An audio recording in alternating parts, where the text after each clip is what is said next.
Hey guys, my name is HeelTayler and welcome to a brand new series on my channel.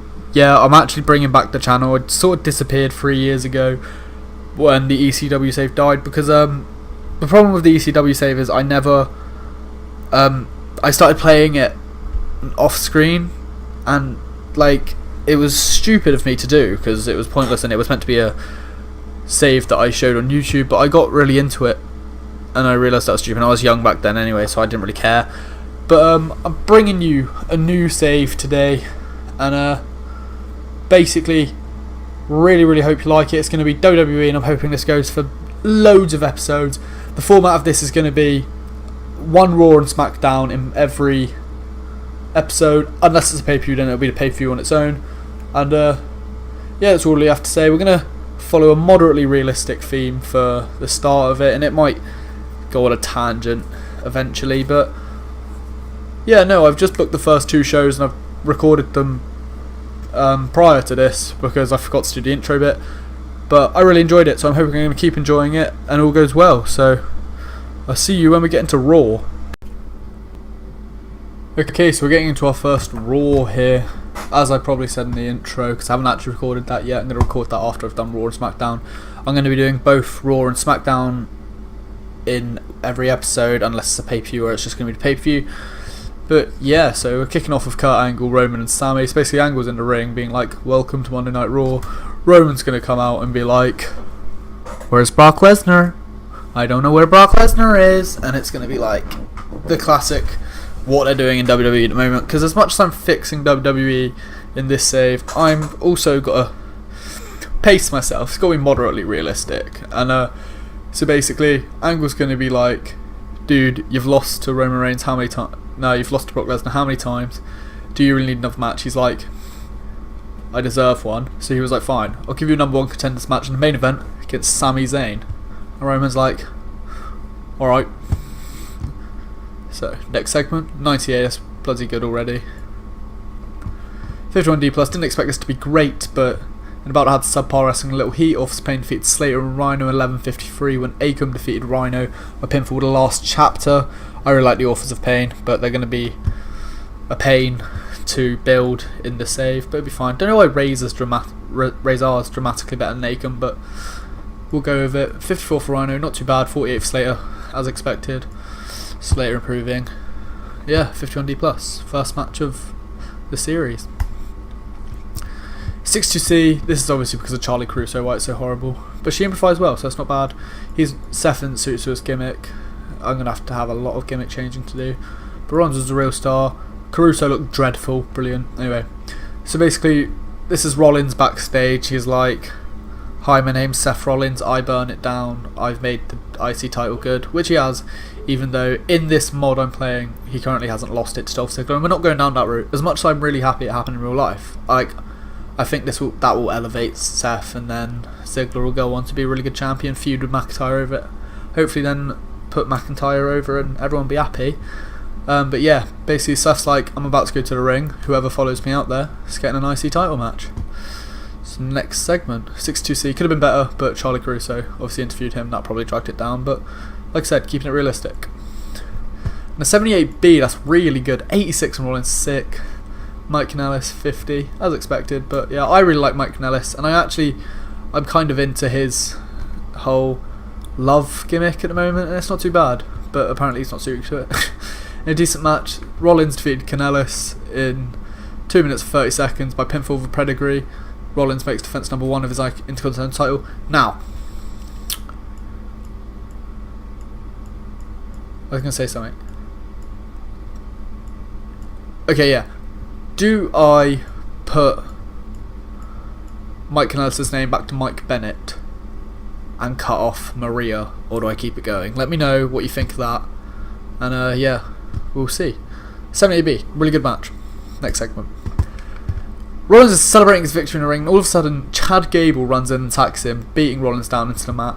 Yes, this is going to be the IC title feud we're going to be doing it for the first pay-per-view, because we're actually starting we've got 2 episodes and it'll be Backlash, so we're starting quite close to a pay-per-view. Chad Gable's apparently a heel in this mod, so 74B minus, pretty good rating. Should hopefully boost Chad Gable up a little bit, and should be a fun match. I reckon it'd be fun in real life, so should be fun now. Anyway, moving on. 67C plus. Yeah, I don't really have anything for Finn Balor at the moment, so I just put him over Kurt Hawkins on 1916, 9 minute 33 second match. 34 for Kurt Hawkins, 77 for Finn Balor. I am probably going to keep Kurt Hawkins' losing streak thing going, and hopefully when he's got to a lot of losses he's going to have a big win, and then he'll start building himself to hopefully cruiserweight title level, possibly mid card. Obviously he's never going to be a world champion as Kurt fucking Hawkins, but or he could end up in the tag division, who knows. But I'm determined to get Kurt Hawkins good enough to put a title on in this save eventually. 67B plus, not C plus, not too bad. Moving on. 62B plus, where Baron Corbin has an interview in which he taunts Braun Strowman. That starts the Corbin and Owens versus Strowman and secret thingness.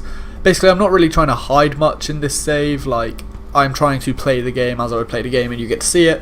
But I'm going to hide a few things, a few exciting things. So like Corbin and Owens versus Strowman and blank. Who do you think it's going to be? Let me know.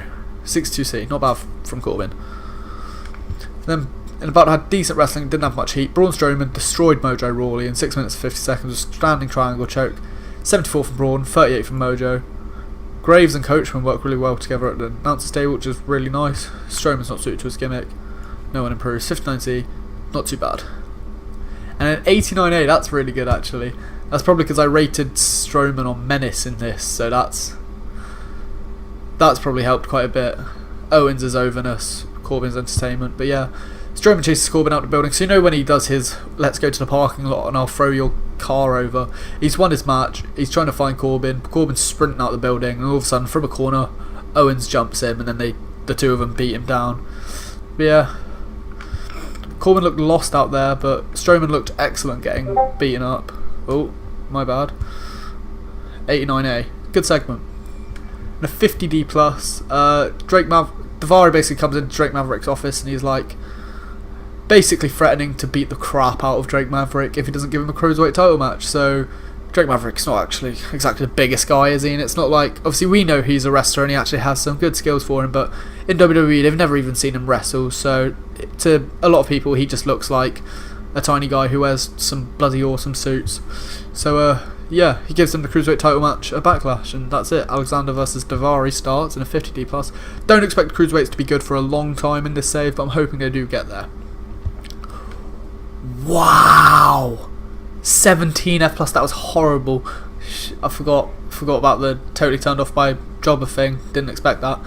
Metalik and Dorado, zero chemistry. That's not helpful when they were going to be a tag team.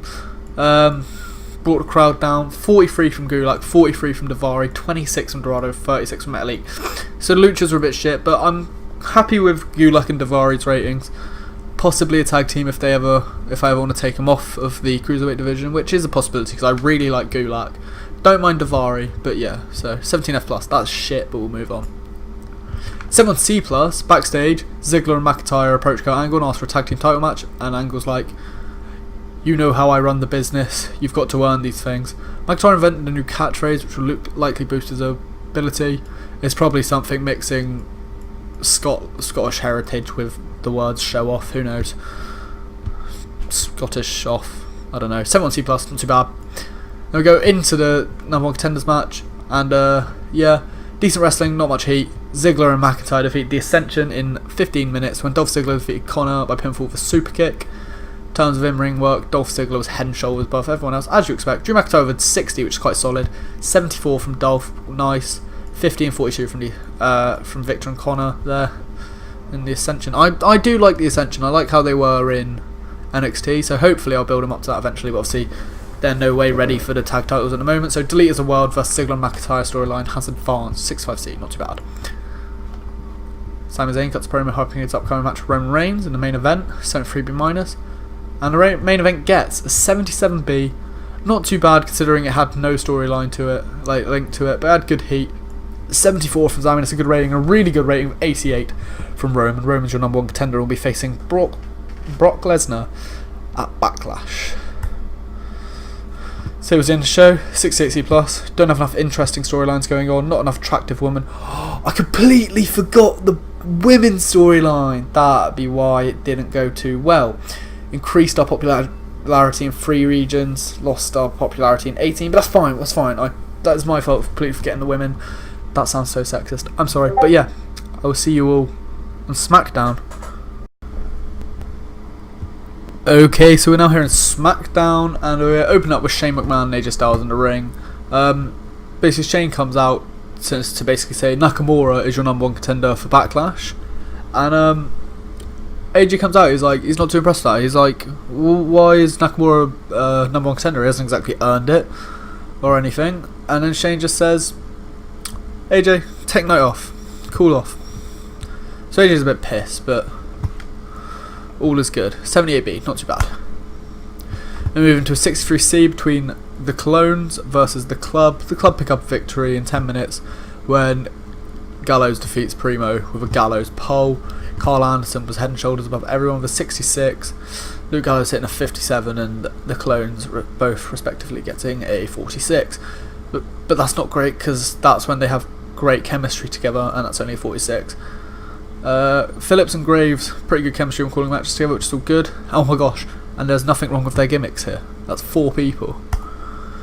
61C, Naomi cuts a pre-match promo on Carmella, because she is the #1 contender to the title, because I decided she would be. And she tells Carmella that at Backlash, Carmella's going to feel the glow. 61C, not too bad for the women, actually. Quite impressed with that. And a 50D plus, 50 from Naomi, 38 from Tamina. About had subpar wrestling, a little heat. Naomi defeated Tamina in 9 minutes and 52 seconds by pinfall with a rear view. Here's my thing. I have a problem with the rear view as a finisher. The WWE want to sit there and say it's the women's revolution, no more sexualised divas. Her finisher is jumping in the air and bumming someone in the face. If that's not sexualised, I don't know what it is. Anyway, 50 plus, moving on. Shelton Benjamin has an interview in which he taunts Jeff Hardy. 64C, not too bad. And then Jeff Hardy faces Aiden English in a didn't have much heat, decent wrestling. 11 minutes and 47 seconds. He beats Aiden English with a twist of hate, which I'm pretty sure was the name of it in TNA, not WWE. WWE were both twist of fate. 68 from Jeff Hardy. Was expecting a little bit better, but I'll take it because the ratings aren't too easy to bang out in this save. 44 from Aiden English, that's not too bad. I'm still teetering on whether to push Aiden a little bit or not. I like him, but don't know how I feel, don't know where he'd fit into the show properly. So we're not exactly jobbing him out. We gave him a match against the United States champion and he lost. But yeah, that's good. They have great chemistry as well, and it showed their performances, which boosted the match. 44D, Almas and Vega come out to the ring. Almas claims to be the best luchador in WWE history. Obviously that's going to piss off some people. Lince Dorado, Grand Metalik, Rey Mysterio, all these people. But yeah, he's said that, which is a very cheeky thing to say, but he has said it. Anyway, yeah, moving on. 44D. That'll get better with time, trust me. To a 55C minus, not actually too bad match. Almas with a 50, Sin Cara with a 54. Almas not suited to his gimmick. Vega doing good work at ringside. Cara not suited to his gimmick. Quality lifted the announcing lifted the match.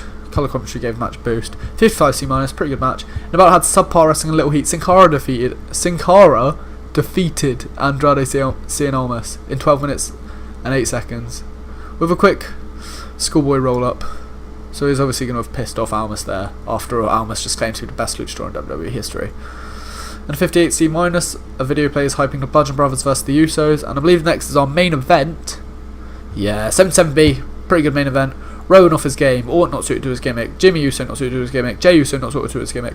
Randy Orton shone in this match with a 95. Randy Orton is good, man. Fleesh loves Orton, fact. Randy Orton pulling out a lovely 95, 64 from Jimmy, 62 from Jay, 84 from Shinsuke, 92 from Harper, 43 from Rowan. Harper will always be the better of the two, and I'm sure eventually we will break them up. I don't know when, but eventually I'm sure we will. But they're tag champs at the moment, so they're going to get a nice run of that, and Harper will be pushed more because, I mean, not Ginger. Better at wrestling, not very good at wrestling. Yeah, that's all I've got. mainly because he's ginger, not the point. 77B. Anyway, that was a pretty good main event. We're going to end the show there. 66C+. Don't have enough interesting storylines going on, but however, I did not forget to book women this show. Lost us popularity in 18 regions again, but this will get better, no doubt. So, yeah, we'll just continue here. So yeah, basically, I hope you guys enjoyed this episode of WWE. Actually, not too sure what I'm going to call this series, but yeah, I haven't really decided yet. But WWE save. Hope you guys enjoyed it. If you did, go ahead and leave a like, subscribe, support is greatly appreciated. And I'll see you all in the next one. Goodbye.